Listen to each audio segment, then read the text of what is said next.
Clone troopers unite! As war rages across the galaxy, the Republic's clone army strives for victory against the evil forces of the Separatists.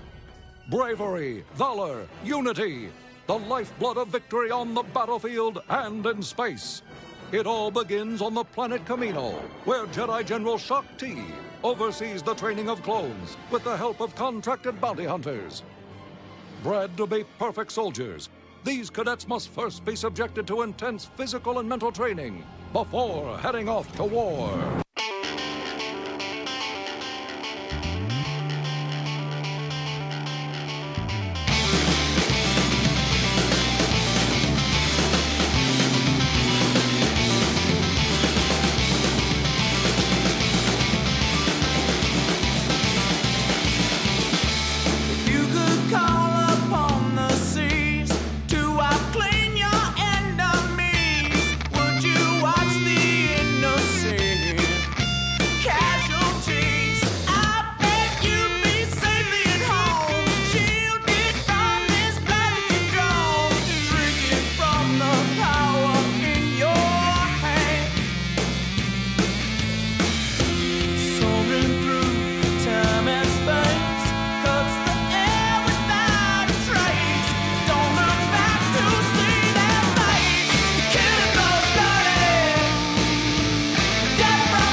Greetings, Bucketheads! Mayvar Tigar. Welcome to the 103rd Clone Cadet Crunching episode of Mandovision. Nargai Tom, and thank you so much for checking out this small, independent Star Wars podcast. The best way to reach out to us is, of course, over social media. I try to be on there as much as I can. I'm not great at Twitter, but I do my best. Instagram is more of my wheelhouse, but here, both handles on the same on both platforms at Mando_Vision, Twitter and Instagram. Please make sure you, please also you can, so you know, you can email the show mandovisiontom@gmail.com. Make sure you're liking, subscribing, and sharing the show with all the other Mandalorians in your covert. If possible, so inclined, remember, sweet 5-star reviews, the best and easiest way to help support the show and help us defeat the tyranny of the algorithm. They really do help small independent podcasts like us stand out, not get lost in the shuffle, and we thank you in advance for taking the time to do that. Well, we're back. It's a whole new week. It's Monday. It's November, for goodness sakes. And we're going to do our best to get through as much of Season 3 of Star Wars The Clone Wars as we can before we shift our focus to the Man in the Mask. The original, well, not the original, but the original Mando in the Mask, Boba Fett, and his book, which will be on Disney Plus at the end of the year. And I know, again, we've talked about it before. We're all flipping out about it. We're all really, really excited. I suspect we are just days away from the first trailer for the show to come out. And we'll be doing a Bantha Tracks episode to talk about that. Oh, but in the meantime, we're diving in. It's Season 3 of Star Wars The Clone Wars. And, I try not to look too far ahead when I'm prepping episodes for the Clone Wars rewatch shows. And I was struck by the first handful. Again, I try not to look too far ahead, but I do look at like the next couple just to kind of see if there's going to be a lot of synchronicity with the episodes or not, or if there's like 1- and 2-parters, things like that, just to kind of make sure the schedule's going to fit just right. We start Season 3 of Star Wars: The Clone Wars with a lot of emphasis on the clones themselves, which are some of my favorite episodes from early in the season, and by that stretch, this week's episode, the premiere for Season 3 of Star Wars: The Clone Wars, is an episode. Again, now we have referred to this before. We've talked about this before. How episodes of this show, it's not in chronological order. Episodes of the show bounce all over the timeline of the Clone Wars period, and that's what we're getting in this episode. We are catching back up with Domino Squadron for the very first time. You may remember Domino Squad. They made their debut in the Season 1 episode Rookies, one of my favorite episodes from that first season. Also our first time meeting Echo in that episode.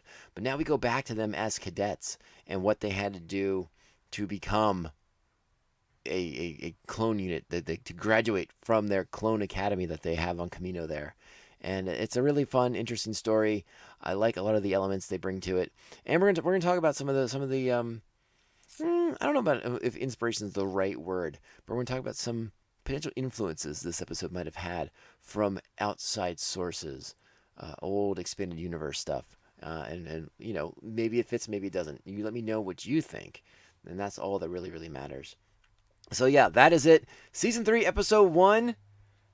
Woo! I can't believe we're here. I'm really, really excited, and the episode is pretty spot on. Clone Cadets. That's the title of our episode. Its original air date was September 17th, 2010. My goodness, we are so far removed from these episodes initially. But yeah, we're going to give you all the plot details. We're going to break down the particulars. You know what? Let's just get it out of the way now. Let's go ahead and give you this episode directed by the one, the only Dave Filoni, written by Cameron Litvich. And again, we talked about it already. The plot for this one's pretty straightforward. It's all about Domino Squad coming together, learning how to be a team, and basically to graduate from clone school. Yeah, let me hear. I got a more detailed plot description for you. Unless they want to flunk out, the clones of Domino Squad must learn to work together during their training on Camino. And let's go ahead and do the cast for this episode as well, because as you know, D. Bradley Baker does do a lot of the heavy lifting as usual on these clone-centric episodes. But there's other people to be mentioned here as well. D. Bradley Baker is obviously the clone troopers. Larry Brandenburg is Brick and the medical droid. Nolan North is LS and the computer. Tazla Valenza is Shaq T. Bob Bergen is Lamasu, and Tom Kane returns once again as our narrator. And I don't know what it is. I really enjoy seeing Lamasu in episodes. The Kaminoans are such an interesting species to me. I wish we knew a little bit more about them, how they kind of came to be the preeminent cloners of the galaxy. If those stories exist, I have not come across them just yet. But I am starting to catch up on a lot of older, new canon Star Wars books. So maybe we'll get a chance to touch base in one of those avenues and kind of see what's going on there. All right, but let's get into the episode proper. You know what that means. It is that time. Now that we got all the plot details, we've given we've acknowledged the creative teams behind the episodes. The actors, the voice working actors, and the writer directors. And let's just do it. You ready? You know what it means. It's time. Strap on your buckets. Let's go. This particular unit seems to have some trouble. What do you recommend? Well, I'm no Jedi, so forgive my bluntness. But I say they fail.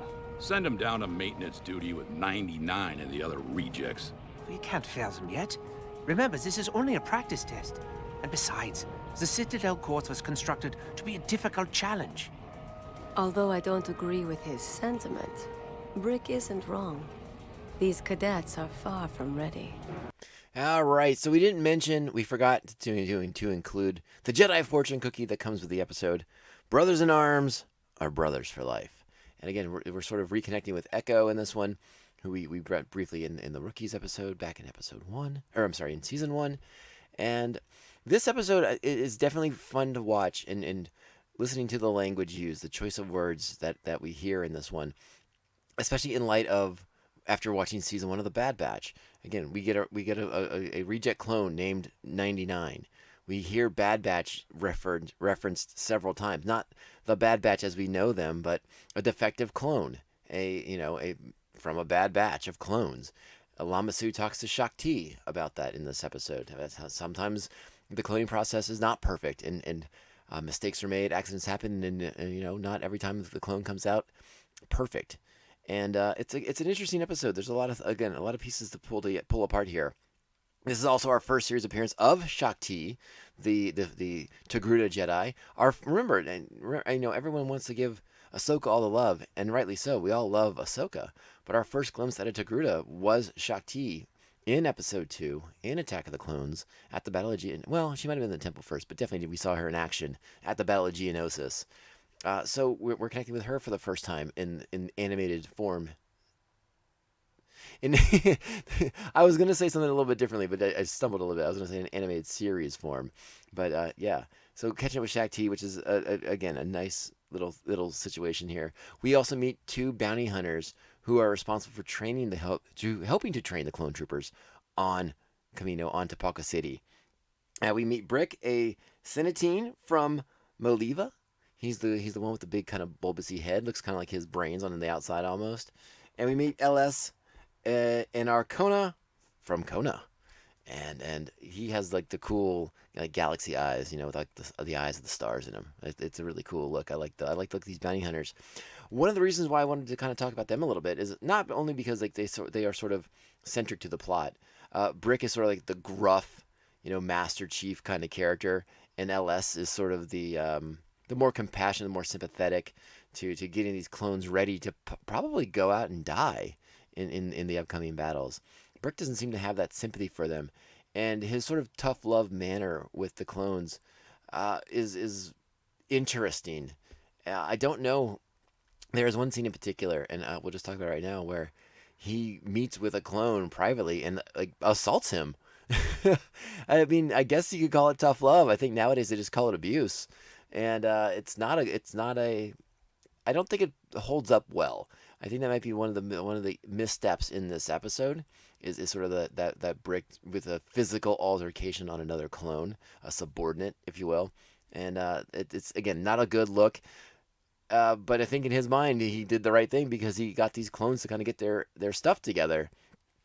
Maybe, potentially, possibly. That can be examined more fully.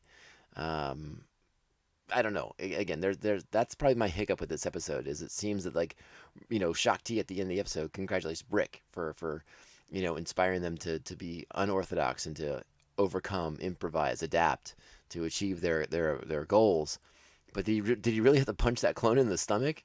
I don't know. I don't think so. And I think Domino Squad coming together has a lot more to do with 99, the clone reject who's now the janitor, talking to the clone that will become known as Heavy. I think their success has more to do with that than what Brick does. So it's sort of this interesting parallel as the uppity I was gonna say the uppity ups, but the higher ups, the ones higher in the chain of command, the Jedi General and the two bounty hunters that have been brought on board to train, get all the credit. Brick in particular gets all the credit, is taking all the credit for Domino Squadron's success at the end. And 99, the janitor, the reject, the Bad Batch clone, just is kind of like ends up being sort of the unsung hero, the one who really inspired Heavy and the rest of the team to kind of come together.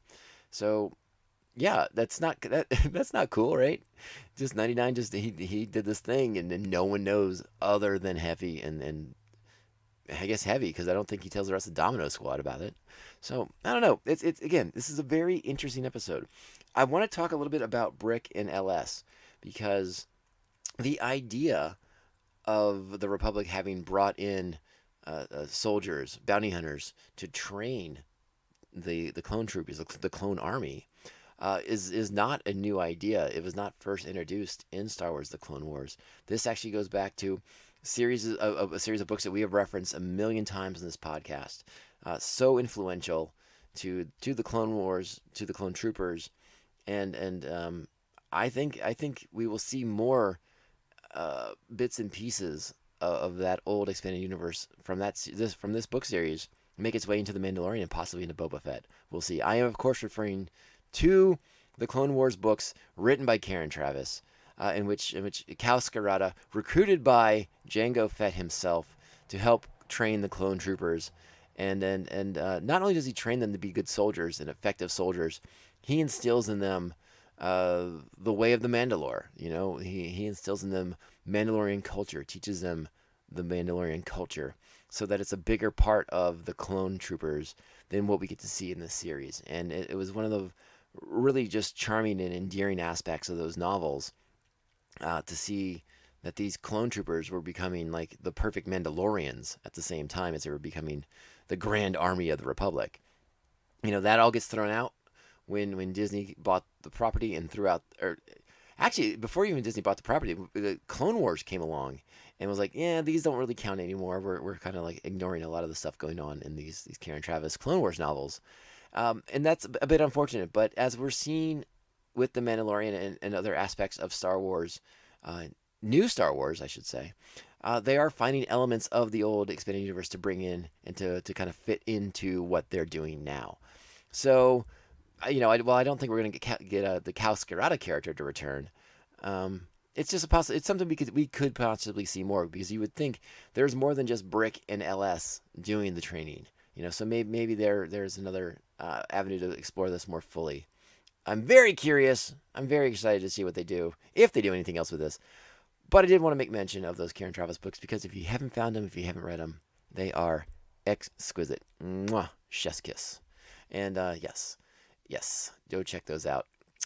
Let's get into we're kind of jumping all over the episode. Usually we're very systematic with our approach to reviewing the episodes. Not so much on this one, and that's my fault, because there's kind of a lot to get to. The episode opens on the Proving Grounds, similar to the ones we saw in the Bad Batch Season 1 finale not that long ago, in case you haven't been rewatching the Clone Wars with us. We were watching Domino Squad fall apart, struggle. They argue, they bicker. They're not getting the job done. The clone that will become known as Heavy wants to do it all himself. He wants to take his, don't tell him what to do. He's got a plan. He's going to do this. He's going to spring into action. It's a disaster. It's really, really bad. It does not go well. This is when we see Shaak Ti, Brick, and LS observing them, commenting on them, and their lack of discipline, their lack of organization, their lack of teamwork. We also, after this, we meet 99, the janitor who comes in to clean up all the battle droids, and he's given a hard time by the other clones, by Domino Squad and Bravo Squad as well. Like, they all bust the chops on 99 for being a defect, and it's not nice. It's not nice. If these cadets can't get past their short-sighted selfishness, they will never come together. Unity wins war, gentlemen. Computer, end exercise for Domino Squad. I want to go ahead and play a section from the episode where Shaak Ti and Lama Su are meeting up, and they're talking about kind of the overall status of the clones. And this is one of the first times that we hear Lama Su admitting that since Jango Fett's passing, they're really stretching that Jango DNA that they have on file to get the most out of it. But with there's not a fresh source, and this is something that we're hearing more and more of, or had been hearing more and more of, in later episodes of the Clone Wars and into the Bad Batch, about how that Fett genome is almost used up. And I'm very curious to see where they pick that up and where they go with that in Season 2 of the Bad Batch. But again, this episode, for a show that was 11 years prior to the Bad Batch, a lot of the themes, a lot of the topics are in this episode. A lot of the language and the dialogue are things that we still pick up on the Bad Batch series. So it's fun to go back and see sort of like the genesis of the terminology, and then how it's employed in today's show into the Bad Batch. So let's go ahead and play this section from Shaak Ti and Lama Su having a little chat. And what have the clones produced so far? As you know, there is no one way to make a clone. Sometimes our efforts are less than successful. Are you suggesting we just cast off the Domino Squad? They're living beings, not objects.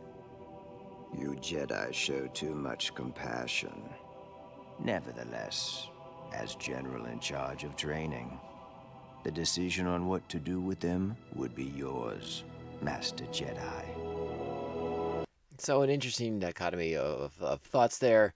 The sort of callousness of the cloners to just kind of decide that that's a failed clone. They're trash. They're expendable. You can wipe them off. You can do whatever you need to with them.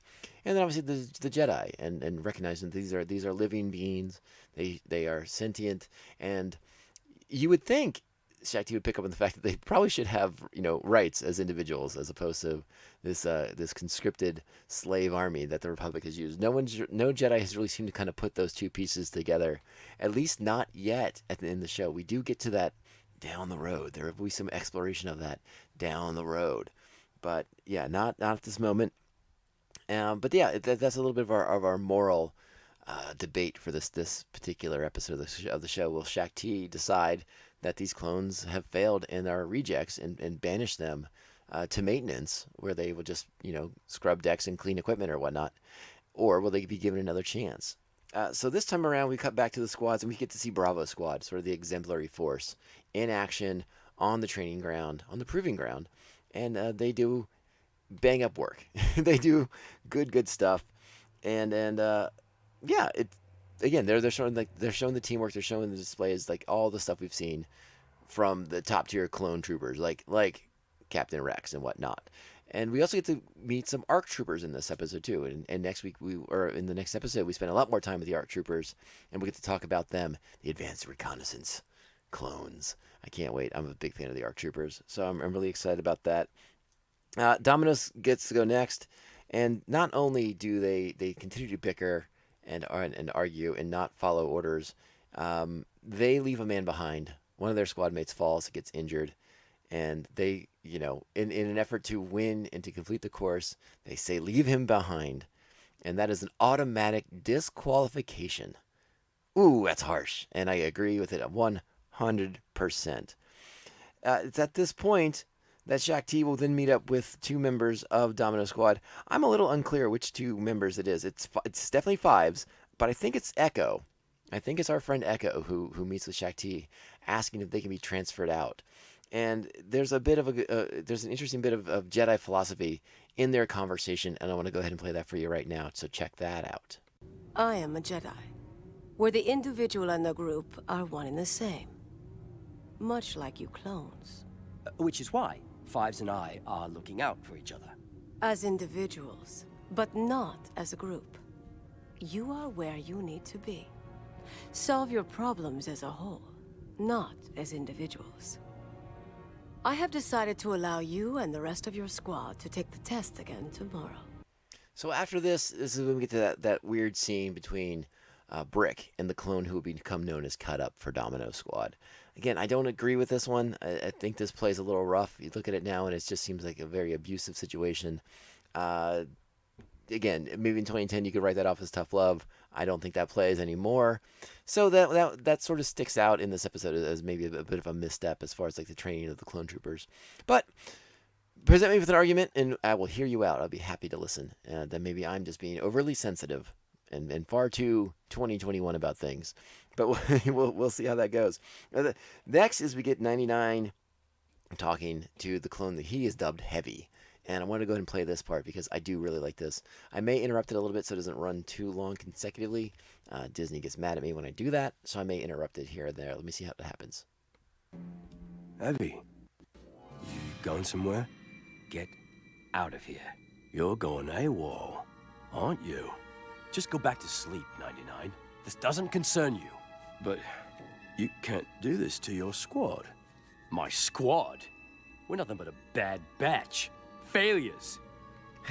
Boom. Bad Batch. You heard it right there. This might be the first time that's uttered in this way. Like maybe Filoni's already planting the seeds for himself of what he wants to do with the Bad Batch series. Very, very interesting thought. I might have to go back and try to find some old Filoni interviews, and maybe he'll sort of point to this episode as a genesis point for that series. That'd be interesting to potentially explore. But let's go ahead and finish the conversation between 99 and the clone who will become known as Heavy. Like you. Yeah, but how can I be a failure when I never even got my chance? It's a chance you're throwing away. You're always trying to be the anchor, Heavy. Do it on your own. Well, maybe you should embrace the fact that you have a team. See, I never had that. But you need them. And they need you. Or carry such a heavy burden on your own. When you have your brothers at your side, Heavy. Heavy? Would you stop calling me that? Or just numbers, 99. Just numbers. Not to me. To me, you've always had a name. Boom. And that is the anvil dropping onto Heavy's foot right there and waking him up to what's really going on. And it brings up the question of identity. And we've talked about that with the clones in prior episodes too. And how each of these clones, in an army of brothers, where exact brothers, where you look at the soldier next to you and the soldier across from you, and they all have your face. And how do you individualize yourself? How do you become your own person in that sort of environment and sort of that situation? And you have to form your own identity. You have to forge your own identity. And that's really what these proving grounds are about. Yes, you're forging your unit, you're forging your brothers into a military unit that will function and follow orders and achieve objectives. But through that, you're building your identity too as a person, as a part of that unit, as a part of that team. And again, that is why the clones break away from having just those numbers. They give themselves names. They start changing their hairstyles. They give themselves tattoos. It's individuality that is what makes the clone army so unique in so many senses. Because yes, genetically identical, but very different people, very different beings. And we go back to the very first episode of Star Wars: The Clone Wars. Master Yoda says the exact same thing to the clones that he's with on that planet where Asajj Ventress is trying to kill them all. And he says it. I forget the exact line, but in the Force, they are different, distinct individuals. It's not one congealed blob of light or of life form. Unique individuality in every single clone. One of my favorite themes in this entire episode. It's just one of my favorite themes throughout the series, to be perfectly honest with you. So I love that. Love it, love it, love it, love it. Well, Domino Squad gets to run the course one more time. They're doing well. Heavy sets himself up as the leader. And he seems to be taking charge. They seem to be stepping in line because, again, Fives and Echo had to have a conversation with Shaak Ti. So they're all trying to get on the same page with each other, and they're doing a darn fine job of it in this situation. They get to the end point, but they need their ascension cables. We find out that Brick has removed their ascension cables. And again, this is sort of something that Brick gets credit for sort of motivating them and getting them out of their sort of, I don't know, fugue state, if you will, to think on their feet, to become, quick-witted, overcome, adapt to the situations. And again, that's great. Improvisation in these situations is a very, very real battle time scenario. You got to be able to be quick on your feet to come up with new plans. Not everything goes according to plan, so you got to think quickly, and that's what they do here. They start climbing the gun rails instead, and they do that. They get to the top, they achieve success, and they're gonna graduate. Shaak Ti is impressed. Brick gets all the credit for some reason. I don't agree with that at all, but hey, it's okay. And everyone's happy and everyone's good, and now they fulfill their destiny at becoming members of the Grand Army of the Republic, and get shipped off to Rishi to be on the Rishi base that we will catch up with them on in the Rookies episode back in Season 1. I should also mention the really nice moment between Heavy and 99 at the end of the episode, when Heavy gives 99 his commendation or a medal for graduation, whatever the heck that is exactly. A nice moment between them, reminding 99 that just because he's doing maintenance and he's not in a squad, he is still a brother with all of them. They are still brothers together. And again, a really nice moment. Hits that emotional core. Give me more of that. Love it. So yeah, this is how Domino Squad kind of comes to be. We spend more time with a very young, fresh, out of his birthing tube, Echo, and yeah, I don't know. I really dig this episode. I think this is 8. I love this. This is fun. Maybe the stuff with 99's a bit heavy-handed. Maybe it's a little bit too on the nose, but I like it. I really enjoyed it. I'm kind of a sap for that sort of stuff. It hits hard. I like it. It works really well for me. The Brick stuff is sort of like the one ding in this episode for sure. Like, I don't really care for Brick's tactics. They don't play well for me. And that I suppose in one sense that could knock this episode down a little bit more. Maybe this would knock it down like a 7.5. Honestly, I'm gonna hold to that 8 though, because I get like an emotional reaction out of this one. Plus, I really just enjoy seeing Shaak Ti. She is a fantastic Jedi who we'll talk more about as the season progresses, because we do start to spend more time with her. So we've talked more about her fighting style and her Jedi her lightsaber mastery. All these really neat things about that character. We'll get to those down the road. But yeah, I think like I said, I'm gonna hold fast to my 8 rating on this episode. What do you all think of it? You enjoy this one as much as I did?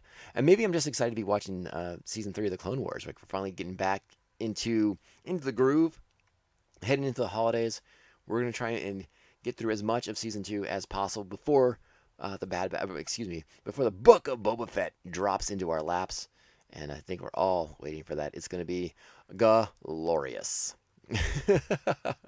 Got to put the emphasis all over the place on these words. So that's the episode for this week. That is Season 3, Episode 1, Clone Cadets. Once again, that original air date, September 17th, 2010. My goodness. But yeah, now we're into it. We're into Season 3. It has begun. Get ready. I want to thank everyone for taking the time to listen, download, share this show with your friends, family, loved ones, the other Mandalorians in your covert, people who owe you life debts and who you are in life debts to. I thank you so, so much. Remember, we are on your favorite social medias, which they better be Twitter or Instagram because that's kind of all we're on. It's it's Mando, at Mando_Vision, Twitter and Instagram. Long-form emails can go to mandovisiontom@gmail.com. Make sure to like, subscribe, and share the show. We already talked about that. We did that part already. Thank you for being here. Thank you for your continued support. And again, I will not be here without all of you, every single one of you taking the time to download and listen and just be awesome Star Wars fans. And I thank you. Let's get out of here. We'll be back very soon with the second episode. Again, we're going to keep rolling and get ready for Bantha Tracks episodes 2, because like I said, that Boba Fett trailer, it's got to be around the corner. And I suspect we're going to get a big dump of Star Wars news, a big info dump, if you will. I'm not trying to be gross. An info dump of Star Wars news should be coming in the next week or so. And we'll be here to break all that down as well. So we're really, really excited. As always, it is a great time to be a Star Wars fan. And so I look forward to talking and spending time with all of you in the very near future. Let's get out of here. You know what that means. This podcast can only end one way. This is the way. This is the way. This is the way. This is the way.